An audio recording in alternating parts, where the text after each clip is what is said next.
Prezado aluno, seja bem-vindo à unidade 6. Tópicos especiais, custos logísticos e sistema just-in-time. Nesta nossa última unidade, iremos inicialmente abordar os custos logísticos, evidenciando sua importância e relevância na composição dos custos de produção. Em seguida, trataremos do sistema just-in-time. Objetivo da unidade: conhecer os dois importantes temas ligados ao controle e gerenciamento dos custos, os custos logísticos e o sistema just-in-time. Visão gerencial, custos logísticos e custos baseados em atividade. A logística é o campo da administração que estuda o fluxo de bens e serviços para disponibilizar aos seus consumidores os produtos na hora e no local desejados pelos clientes. Em seguida, trataremos sobre o sistema just-in-time, que surgiu no meados da década de 70 no Japão, tendo sua ideia básica sido desenvolvida na empresa Toyota Motors Company, que tinha como objetivo principal desenvolver uma ferramenta de administração de estoques que pudesse viabilizar a coordenação de produção e demanda, reduzindo ao máximo o prazo de entrega aos clientes. Os custos logísticos representam hoje no Brasil uma fatia considerável na composição dos custos, como também é um diferencial competitivo na cadeia produtiva e mercadológica. Os principais fatores que afetam a logística hoje destacam-se a globalização, o aumento das incertezas econômicas, a proliferação de produtos, menores ciclos de vida dos produtos, ou seja, os produtos são colocados e retirados do mercado mais rapidamente, maiores exigências de serviços. Composição da margem de uma indústria. Custo de produção hoje representa 53%, custo de marketing 20%, custo de logística 19% e a margem líquida, que é o lucro de quem fez isso tudo, é apenas 8%. É composto principalmente de quê? O custo logístico? O estoque, a armazenagem e o transporte. Em média, 60% dos custos logísticos são comprometidos com o transporte. Nos Estados Unidos, o gasto com logística representa 10% do PIB, enquanto que no Brasil representa 17%, sendo 10% só em transporte. Entre as estratégias de redução de custos logísticos, como os utilizados pela empresa Walmart e pelo White Martins, por exemplo, está a adoção de um sistema de distribuição próprio, inclusive com frota de veículos também própria. Assim, podemos tirar algumas conclusões. No mercado competitivo e globalizado, o aspecto custo cada vez mais vem assumindo uma importância significativa na busca de uma empresa por maior efetividade e produtividade. As empresas devem conhecer profundamente seus custos logísticos para que passem a ter condições de estabelecer metas de diminuição, repassando esses ganhos para a cadeia como um todo. Os custos logísticos devem ser dimensionados e controlados, pois se antes a concorrência se resumia entre as empresas, hoje a concorrência se dá também entre as cadeias produtivas. Somente através da integração e da diminuição dos custos logísticos é que as cadeias produtivas podem se tornar realmente competitivas. É necessário que tenhamos, então, uma visão gerencial dos custos logísticos.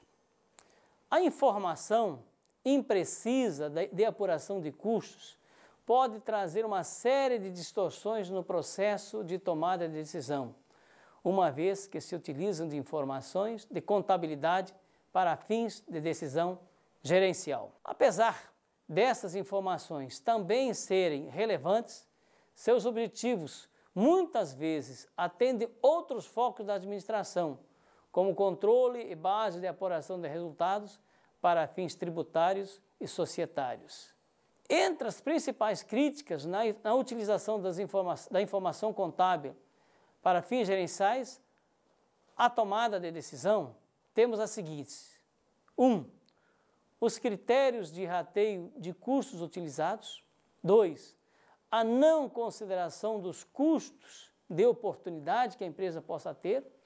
Os critérios legais utilizados na depreciação. O sistema logístico poderia, então, ser constituído pelos seguintes elementos. Um primeiro, suprimento, que se encarrega da seleção de fornecedores, dos lotes de compra, bem como da política de estoque. O segundo, relacionado à produção, que realiza seu planejamento e o controle, determina o tamanho dos lotes, as plantas de produção e as linhas de produção. E o terceiro, a distribuição física, que se encarrega dos canais, do centro de distribuição e do transporte. Numa visão gerencial, o custeio baseado em atividade, que também chamamos de ABC, oferta informações mais precisas sobre atividades e processos de negócios e sobre produtos, serviços e clientes. O sistema ABC focaliza as atividades organizacionais e os custos são investigados para podermos relacionar as atividades aos produtos, com bases na demanda por atividade e pelo produto durante o processo de produção.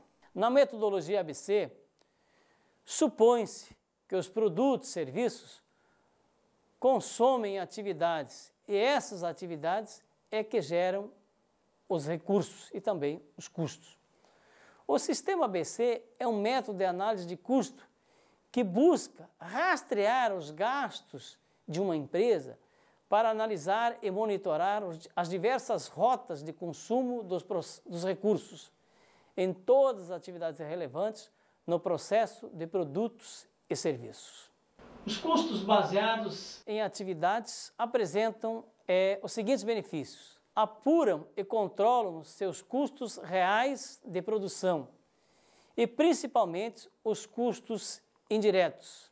Identifica e mensura os custos da não qualidade, falhas internas, externas, prevenção, avaliação, etc. Levantam informações sobre as oportunidades para eliminar desperdício e aperfeiçoar atividades. Eliminam e reduzem atividades que não agregam absolutamente nada ao produto ou ao cliente. Identificam os produtos e clientes que são mais lucrativos para que mereçam uma atenção especial da empresa. Substituem e redimensionam a plataforma de vendas, distribuidores e revendedores. Melhoram substancialmente sua base de informação para a tomada de decisão. Estabelecem um conjunto de indicadores de performance que sejam capazes de medir a eficiência e a eficácia sobre os aspectos produtivo, comercial, financeiro e societário. O sistema ABC para a aplicação do método de custeio segue as seguintes etapas. Primeiro, identificação das atividades que são relevantes em cada um dos departamentos da empresa. Atribuição do custos às atividades. O custo de uma atividade compreende todos os sacrifícios de recursos diretos necessários para desempenhá-la. Deve incluir salários, encargos sociais, materiais, depreciação, energia, uso de instalações, etc. Terceiro, identificação e seleção dos direcionadores de custo. Direcionador de custo é o fator que determina a ocorrência de uma atividade, ou seja, a causa dos custos. O direcionador de custo deve refletir a causa básica da atividade, consequentemente, da existência de seus custos. Para custear as atividades, devemos alocar a elas partes de cada custo indireto dos departamentos, utilizando-se dos direcionadores de recursos, tais como aluguel, energia, salários, depreciação, dentre outros. Quinto, atribuição dos custos das atividades aos produtos. Uma vez identificadas atividades relevantes, seus direcionadores de recursos e respectivos cursos, a etapa final é custear os produtos. Aí encontramos as estratégias para reduzir custos logísticos, que são os efeitos esperados mediante a inovação logística. Várias empresas desenvolvem suas atividades relativas ou relacionadas à logística com finalidade de reduzir os custos. Os setores mais interessados são de produção, distribuição física e vendas. A seguir, nós poderemos observar algumas estratégias para a redução de custos logísticos. A primeira maneira, poderíamos fazer através do crescimento do faturamento. De que maneira? Redução do tempo entre o recebimento dos pedidos e a entrega do produto. Diminuição dos materiais em falta. Prolongamento da faixa horária de recebimento dos pedidos e maior frequência das entregas. Da outra maneira, é através da redução dos custos. Redução dos custos de transportes e de entregas. Redução dos custos de carga e descarga. Redução dos custos de armazenagem e de gestão de estoque. Redução dos custos de confecção e embalagem. Redução dos custos gerais de gestão. Temos então alguns fatores que podem melhorar a logística da empresa. Nível de serviço aos clientes. É apresentado na forma de pergunta, o que serve para descrever um nível de serviço que os clientes, que a própria empresa poderá conseguir futuramente. Custo de distribuição física. Deve-se exprimir em termos claros os custos de distribuição física, atendidos como objetivos para o futuro. É necessário que esses custos sejam definidos ligando-se ao faturamento e às quantidades de mercadorias suposta para o futuro. Percursos e base de distribuição física. Deve-se descrever os percursos e as bases de distribuição física que influenciam o serviço para os clientes e os custos logísticos. Estoque de produtos. É necessário definir o nível do estoque dos produtos, não somente em relação às bases de distribuição física, mas também em relação às fábricas e aos outros sujeitos de distribuição, revendedores, atacadistas, etc. Carga, descarga e transporte. Precisa-se definir com clareza o sistema de transportes. Agora, vamos estudar o controle de estoque implantado por grandes empresas mundiais que busca a máxima eficiência e eficácia nos níveis de controle de estoque, possibilitando uma significativa redução dos gastos, portanto, de interesse da disciplina de contabilidade de custo. Trata-se do sistema Just-in-Time. Esse sistema é um sistema de controle da produção e de estoque em que os materiais são adquiridos e as unidades são produzidas somente na medida do necessário para atender à demanda efetiva. Quando se utiliza o sistema Just-in-Time, ou quando as empresas utilizam o sistema Just-in-Time, as empresas compram materiais e produzem unidades somente na quantidade necessária para atender à demanda real dos clientes. No sistema Just-in-Time, os estoques são reduzidos ao mínimo, em alguns casos a zero. Os sistemas podem ser implantados tanto em empresas industriais quanto em empresas comerciais. Porém, apresenta efeitos mais profundos no processo industrial, principalmente em função dessas manterem três espécies de estoque: o estoque de matéria-prima, o estoque de produtos semi-acabados, que são aqueles que estão no processo de produção, e o estoque de produtos acabados. Pelo sistema Just-in-Time, a empresa compra apenas os materiais necessários para atender às exigências diárias de produção, em função dos pedidos feitos pelos clientes. Neste caso, todos os produtos fabricados no dia já estão comprometidos a atender uma determinada demanda, a atender uma encomenda específica. Qual é a estratégia de produção do sistema Just-in-Time?